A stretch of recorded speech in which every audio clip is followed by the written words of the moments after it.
in the first week of life. Mesti kuning punya. In a human body, the red blood cells will always have to be produced and broken down. Especially when you have a breast engorgement. Definitely, it will give some ease during your delivery, so you'll reduce all the tests.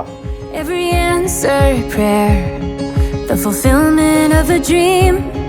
Every little disappointment, like when you weren't picked for the team. Everywhere you go, no matter what you do, I am forever and always proud of you.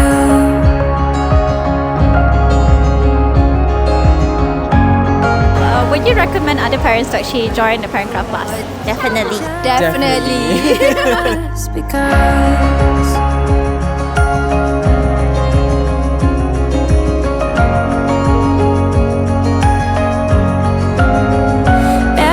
I really don't know where to keep my breast milk. When you latch one baby on one side, you need a good support around you.